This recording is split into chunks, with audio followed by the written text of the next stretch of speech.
Урматтуу телекөрүүчүлөр, эфирде Улутман. Биз көптөн бери жолукпай калдык, ага көптөгөн себептер болду. Биз бүгүн бир кайрыла турган темабыз. Буга чейин Улутманда 2 жолу, 3 жолу көтөрүлгөн тема. Бул биздин кыргыздын турмушунда дайыма жашап келаткан, дайыма көйгөй жараткан тема. Ал ысырапкорчулук. Бүгүнкү студиянын меймандары мен оң жагымда мына Лайли Үкүбаева, эжебиз филология илимдеринин доктору. Андан кийин Карыбек Байбосунов, философия илимдеринин кандидаты.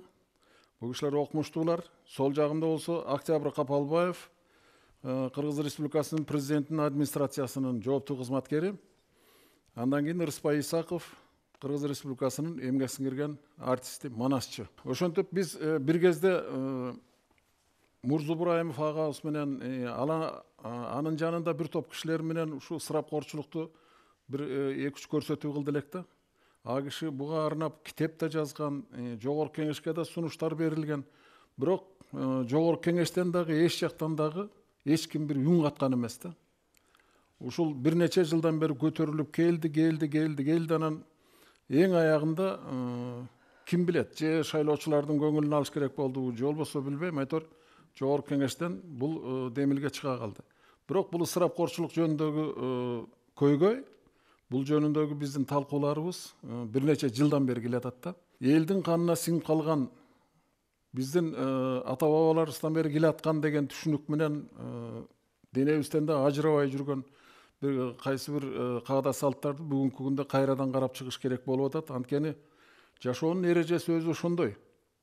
Өзүн жашап бүткөн нерселер калыш керек дагы, бардык көрүнүштөрдүн жакшы жактарын алып, ар бир эл алдыны көздөй жылыш керек деп ойлойбуз да. Ошондон улам ысырапкорчулукта той береби, аш береби шыгылып ашыкча чыгымдар болуп атканын көптөн бери сөз кылып келебиз да. Мен бүгүн сиздерден сурайын дегеним, ушунун себептери эмне? Бирөөлөр айтат, бул деген кур намыстан болуп атат, бири-бирине атаандашкандан болуп атат дейт. Бирөөлөр болсо, бул аш көп болсо, каада көп болуп атат. Колунда бар кишилер ашыкпаш каада салттын баарын пайда кылып жиберип, анан ошону берки байкуштар, бечаралар кайталайбыз деп кыйналып атат дешет. Негизинен бул кандай дейсиздер? Эмнеден улам ушул нерсе калбай, күчөгөндөн күчөп эле кетип баратат да? Эми ысырапкорчулук деген бүгүнкү күндө биздин турмушубуздун ажырагыс бөлүгү катарында болуп калдык десе да болот да. Анан бул качан башталды, кандай болуп кетти дегендин так жообун бүгүн бере албайбыз. Анткени буга көп мезгил өтүп кетти. Советтер Союзунда деле бир аз бар болчу. Андан кийин эгемендүүлүктөн кийин бул маселе менин жеке пикиримде абдан өөрчүп, өнүгүп кеткендей болуп калды. Бир четинен биз бул эгемендүүлүктүн тушунда кыйын экономикалык кырдаалда жашап атабыз, оор жашоодо болуп атабыз деп чынында жашообузда көп оорчулуктар болду да. Бирок ошого карабай, ошонун эле жанында, ошол жашообузга, экономикабызга карабай, мүмкүнчүлүгүбүзгө карабай, ошондон артык башка бир акылга сыйбас нерселерге дагы өтүп кеттик да. Анан эми бул мен ойлойм да, бүгүн эле ойлой эле, дайым эле ойлонуп жүргөн коомдогу маселе. Мунун эң негизги себеби биздин элдин маданий деңгээлине байланыштуу көбөйүп атат го деп ойлойм да. Анткени барып келип ошонун аткаруучусу, ишке ашырган эл болуп атат да калктын өзүндө.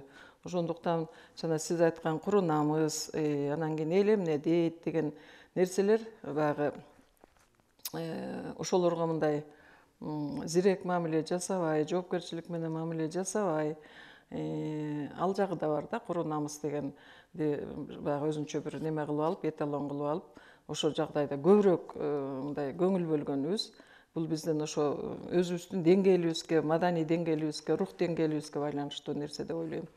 Анан экинчиден, биздин ата бабаларыбыз мындай күнүмдүк турмушубузда деле ойлосок, Советтер Союзунда деле ойлосок, мындай бир өтө көп ысырапчылыкты жол берген эмес да. Мисалы үчүн мурда биздин ата энелерибиз жакшы жашаган деле, колунда бар ата энелер деле 1-2 көйнөгү, 1-2 кийими, баягы зарылчылыгына жараша гана оокат күтүшкөн.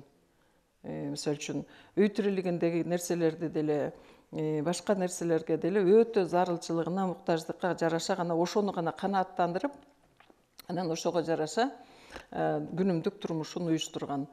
А бүгүн болсо, мисалы үчүн элементарный эле бир нерсени айтайын. Идиш аяк эле мен аял киши катарында бир топ эле жетиштүү идиш аягыбыз болсо дагы жыйнай бермей адатыбыз бар да.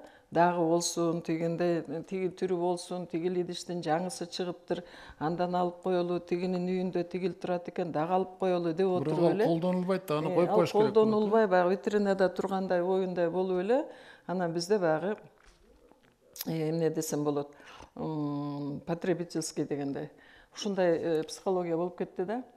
Анан ошондуктан эми биз сөзсүз өсүшүбүз керек. Мурда баягы жакшылык жамандыкта бир айылдын эли чогулуп, бир топ идиштерди ортого салып, ошону менен эле эл тосуп, ошону менен эле коноктоспойчу. Бүгүн ошол маданияттан да кеттик да, анткени бири-бирибизге да киришпей калдык. Айылдын өзүндө деле ошон үчүн ошол айылдагылар дагы жанагындай үйүп жыя берген нерсеге ошондон улам өтүп кетти го деп ойлойм да. Бул эми элементарный эле нерсесин эске алганда. Ал эми чоңураак масштабты эске алганда, кечиресиз, ошол мына идиш аякты жыйып коюшту. 10-15 жылда пайдаланылбайт. Пайдаланылбайт. Келип кеткен кишилер үчүн жыйнады да андай. Ооба. Ошондой да.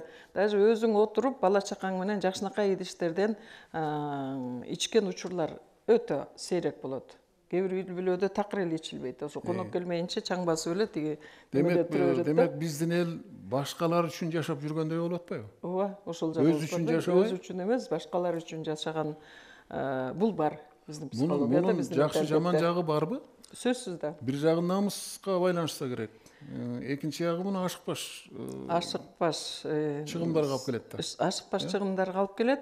Анан экинчиден мындай да, адамдын ошол үйдүн анан деги эле мындай элибиздин ички маданияты көтөрүлбөй аткандан улам болуп атат. Мисалы үчүн ошону ар бир үй бүлө, ар бир инсан, ар бир жаран өзү ошого чек коюп, бул туура эмес экендигин билип, ошону кандайдыр бир деңгээлде мындай жолго койсок болот. Эмне үчүн болбосун?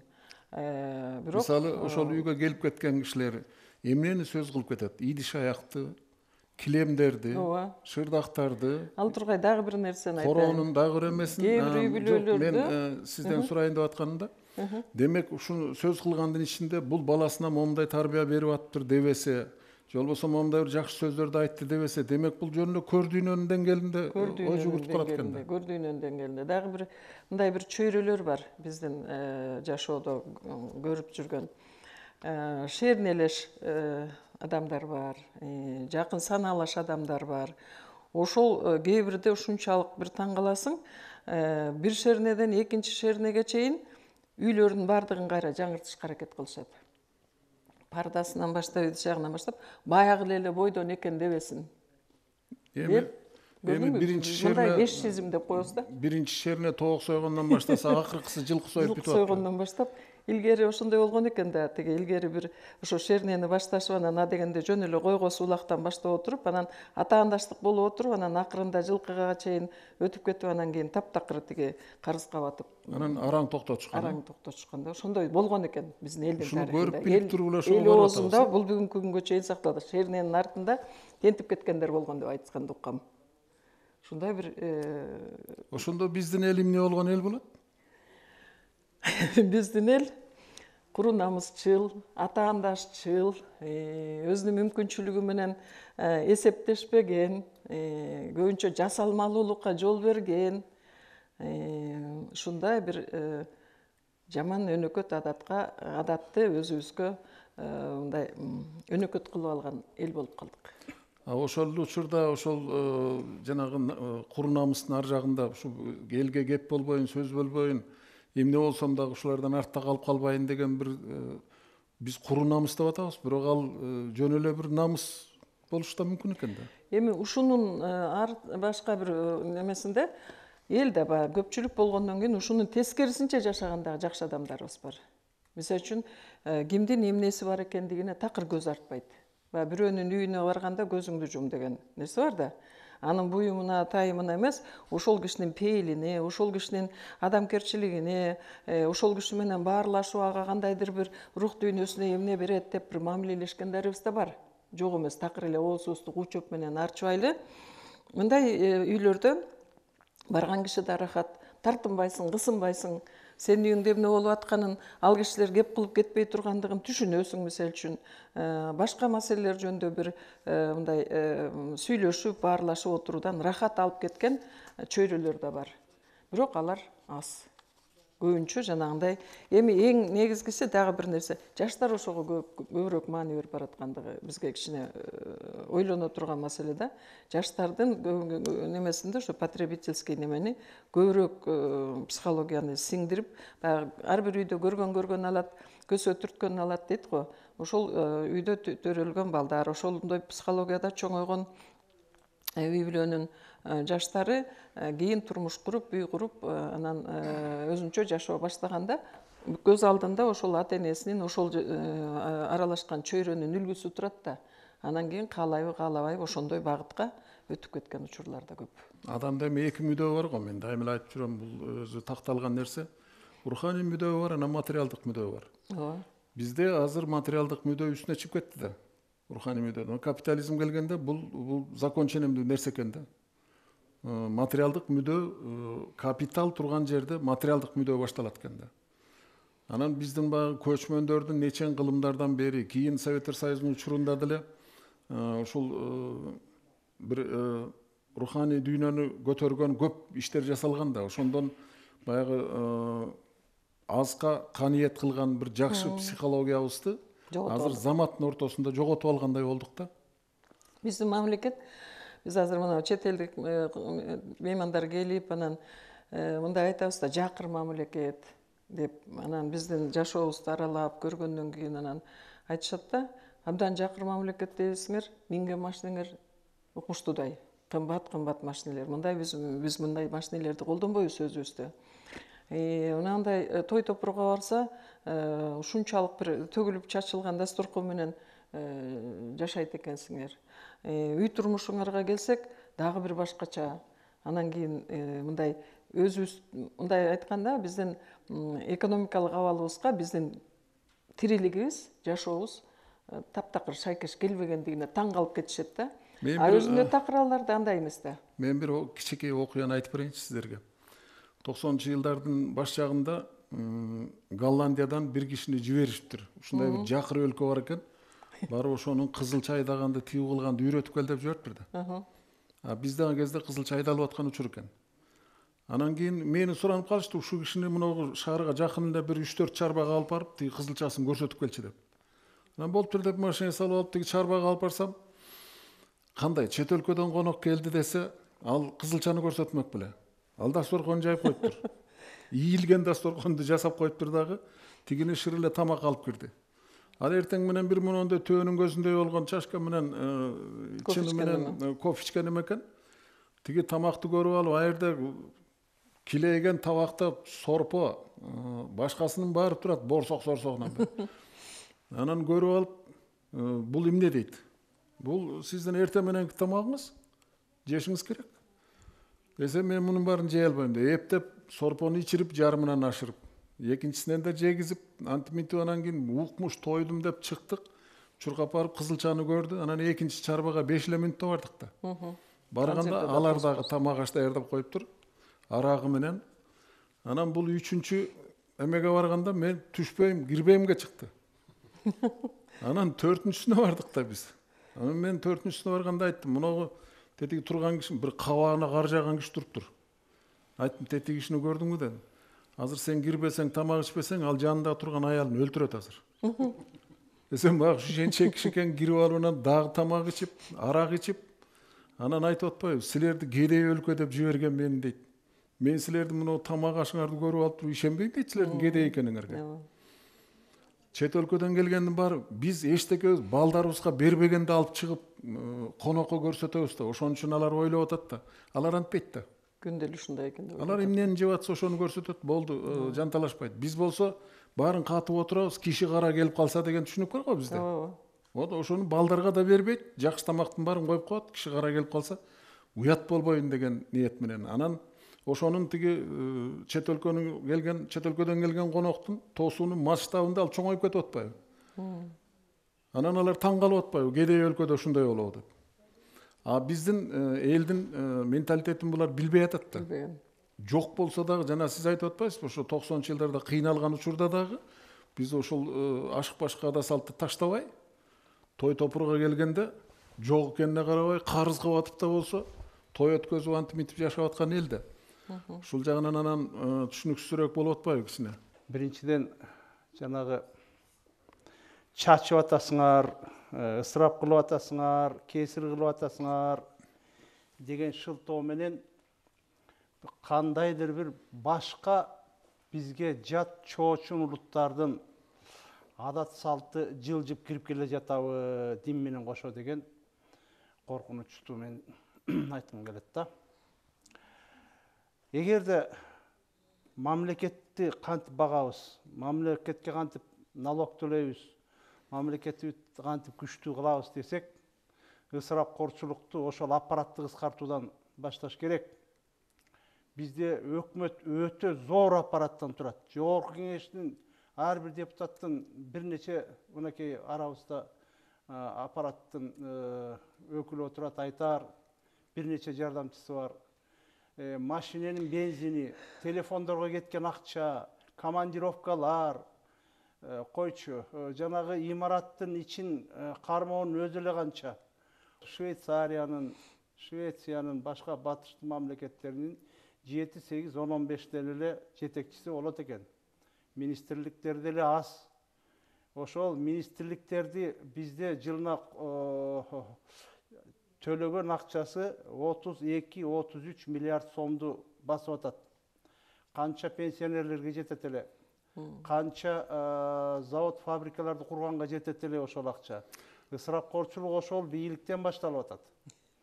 Экинчи маселе, орустарда өлө турган киши чал кемпир алдын ала өлүмтүгүн дайындап коет.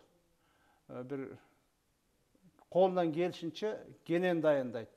Биздин акча менен алганда бир нече жылкынын куну турат. Аны биз эсепке алган жокпуз. Башка элдин бардыгы тең ошондой. Эмне үчүн биздин ата энелерибиз, биз өзүбүз ата эне болдук, чоң ата, чоң эне болуп атабыз мынтип. Эмне үчүн артыбызда ошо балдарыбызга мурас катарында, өлүмтүк катарында өзүбүздүн менчик малыбызды сойдурбайбыз. Эмне үчүн эл мореки бала бакырасы менин атамдын, энемдин акыркы сыйын көрүп кеткиле деп, эмне үчүн коноктоп элди мындай бир оозун майлап кетирсе болбойт. Мына жакында эле 2-3 ошол өлкөгө барып калдык. Эл кадимкидей эле шаабайы сууп калыптыр, сумсайып калыптыр. Нааразы болуп атышат. Бул эмне деген, бул кандай тыюу салыш?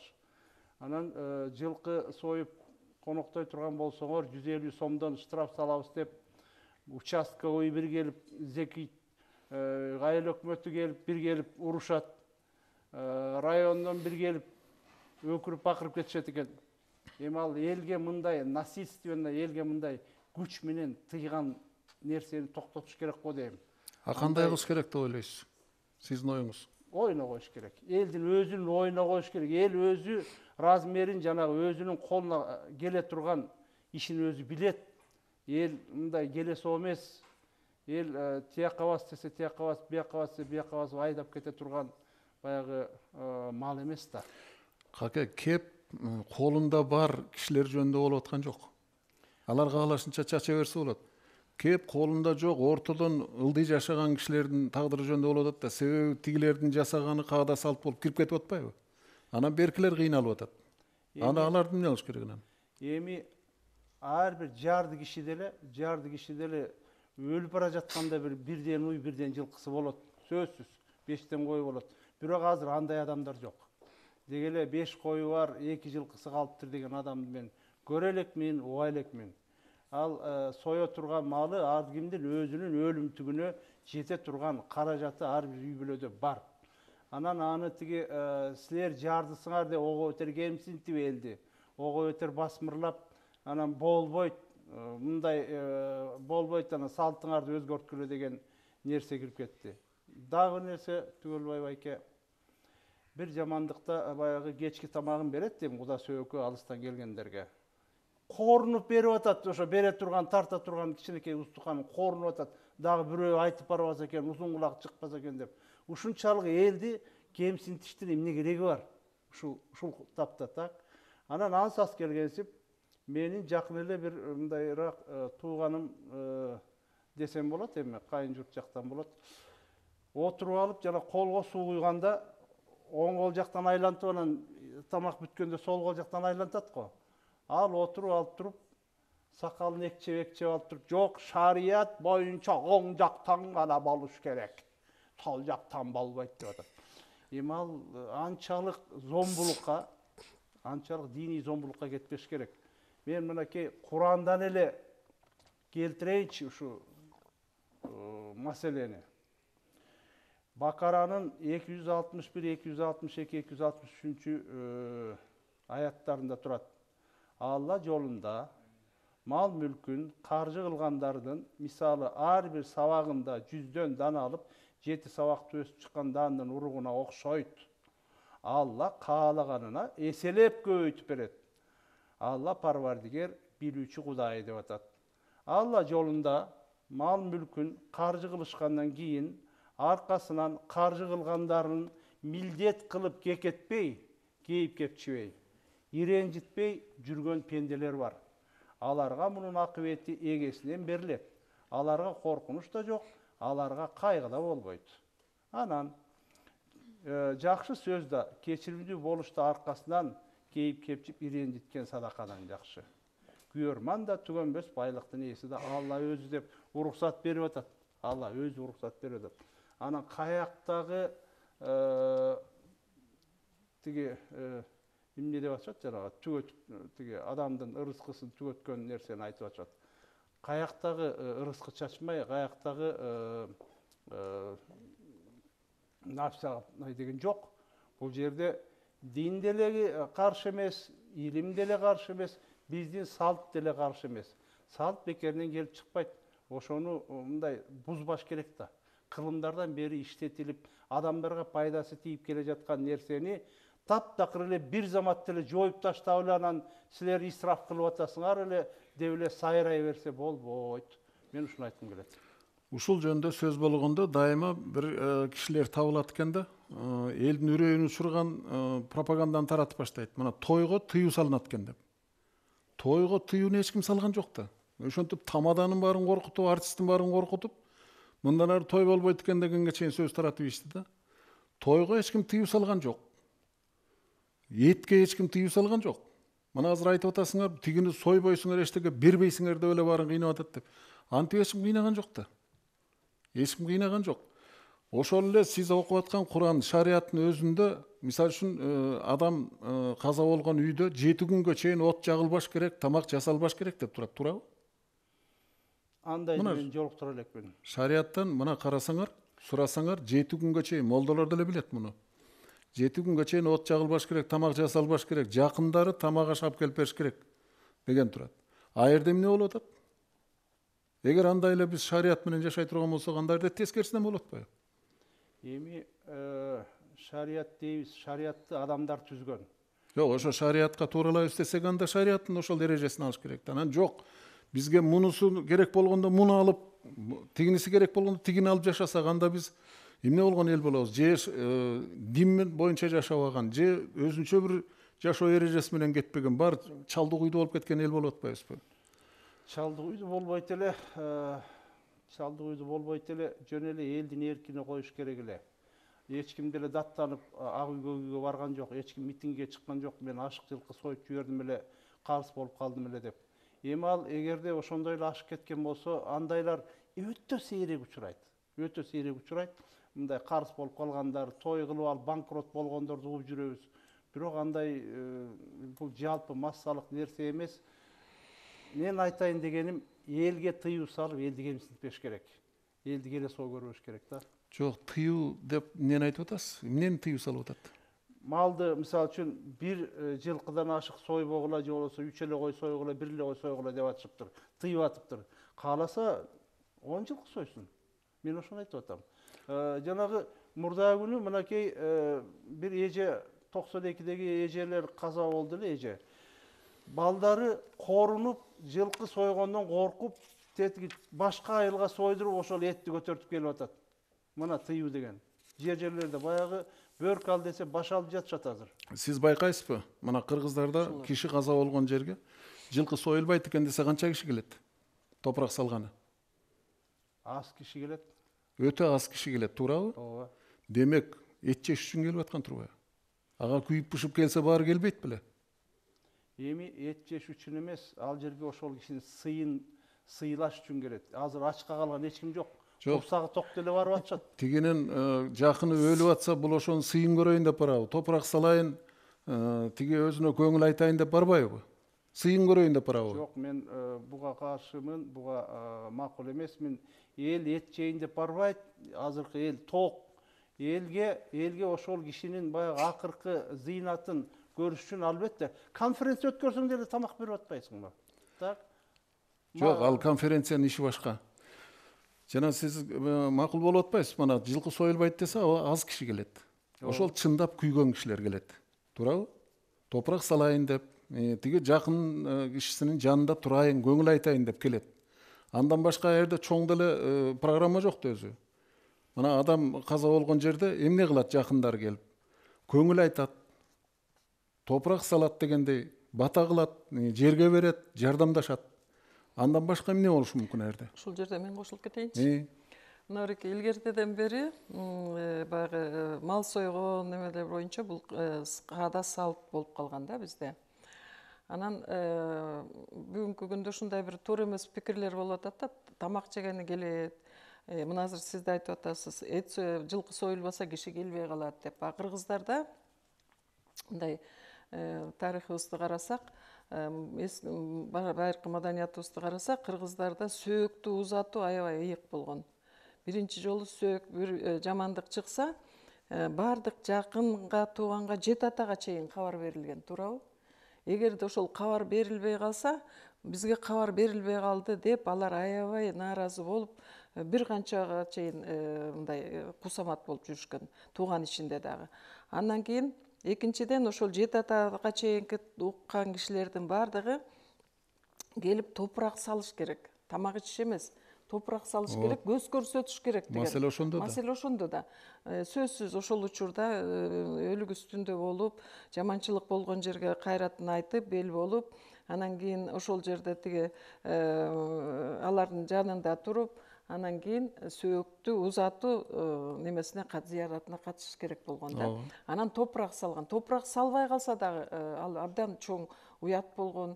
Тукумуна чейин сен ошондо силердин уругдан же болбосо силердин немеден биздин топурак салганга келбей калбадыңарбы деп ал тургай ошол учурда жанагы кошок кошуп аткандар кийин ошо кыркылыгында келип калса же ашына чейин келип калса дагы ушундай жакын адам сен эмки чекте жүрүп кеч келдиңби деп кошоктору менен дагы аларды уят кылган да.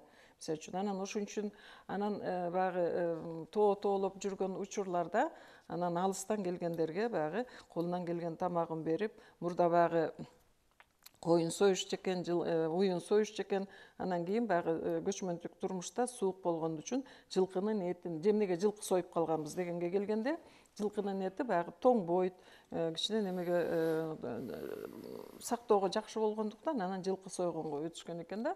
Анан ошондон баягы ооз тийип, Куранын окуп, мындан ары ушул үйдө жакшылык болсун, аманчылык болсун деп батасын берип, анан ошол кишини баягы чай үстүндө отуруп балдарына эскерип, ушундай бир жакшы өнөгөлүү салттарыбыз болгон да. Ошонун негизинде сөзсүз эми бул ысырапчылык жанагындай 5-6 жылкы сой дегенде мындай деген ал кийин чыгып кетти. чынында бул кийин ошонун Аш баарына көп баягы аш болсо, көп каа да болсо көп. каа да көп болуп, анан азыр өлгөнгө барсаң деле тойдогудай титиретип, салатынан өйдө түрлүү эмнелеринен өйдө коюп туруп ошондой бир мындай, бул чындыгында ысырапкерчилик. Анан бүгүнкү күндө ошо сойбой кой же болбосо деп тыюу салынган жок. Тескерисинче мындай ысырап кылбагыла, кичине арыдан бери бериден ары болуп, салтыбызга да туура келген, динге да туура келгендей кылып узаталы деген маселени чыгып атат да бүгүнкү күндө.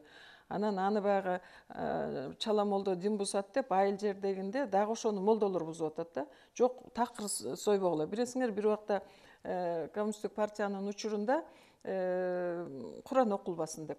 Куран окулбай эле ошо тиги ошого тыюу салып анан кийин сөөктү коюп ошондон ары кетип калган учурларга келбедик белек. Анда атеизм бар болчу да. Куран окуган кишилерди тиги сот жообуна тартып, аны партиялык билеттен алып, жана башка болуп кеткен. Бүгүнкү күндө да ошондой бир эки мындай неме болуп атат да.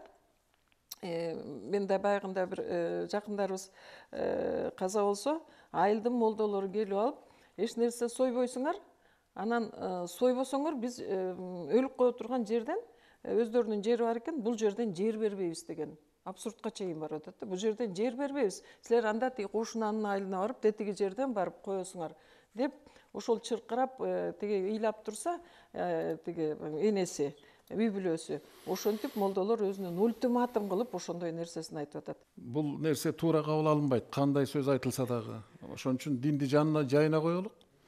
Биз өзүбүздүн эле элдин күнүмдүк жашап аткан турмушундагы маселелерди айталы деп атабыз. Демек сиздердин ой боюнча бул илгертен келаткан каада салт тийбей эле калтырыш керек болду өзүнүн. Ушундайбы? Калтырыш керек, кандайдыр бир деңгээлде Актер мырза кандай сакталыш керек дейсиз? деп ойлоп атам. Жазылган жарлыктарды окубай туруп, ага талдоо жүргүзбөй туруп, анан үстүртөн элден уккан нерсе менен жыйынтык чыгарып койгон өзү бир жакшы нерсе эмес да.